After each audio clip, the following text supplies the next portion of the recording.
میں اپنے 150 ساتھیوں کے ساتھ اردن پہنچ چکا ہوں۔ اسرائیل نے کس طرح سے ان کے ساتھ زیادتیاں کی ہیں اس کو انہوں نے بیان کیا ہے۔ ویڈیو کو آخر تک دیکھیں اور کمنٹس میں اپنی رائے پیش کریں۔ 150 ساتھیوں کے ساتھ اردن پہنچ چکا ہوں اور الحمدللہ 5-6 دن اسرائیل کے بدنام زمانہ نیگیو ڈیزرٹ جیل کے اندر رہنے کے بعد ہمیں رہائی مل چکی ہے۔ اس دوران ہمارے ہاتھوں میں ہتھکڑیاں ڈال کے پیچھے باندھی گئی، ہمارے پاؤں میں بیڑیاں اور زنجیریں ڈال دی گئی، ہمارے آنکھوں پر پٹیاں باندھی گئی، ہمارے اوپر کتے چھوڑے گئے، ہمارے اوپر گنز رکھی گئی اور ہمیں بدترین قسم کا ٹارچر کیا گیا۔ ہم نے 3 دن بھوک ہڑتال کی اپنے مطالبات کے لیے۔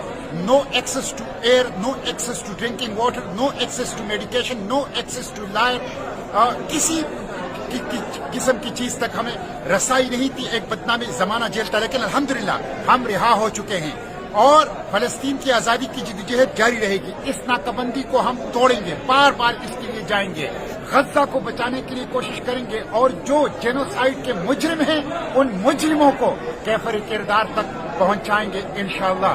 مزاحمت جاری رہے گی، اڈیالہ جیل سے اسرائیلی جیلوں تک فلسطین کی آزادی کی جدوجہد جاری رہے گی اور مزاحمت کی جدوجہد انشاءاللہ جاری رہے گی۔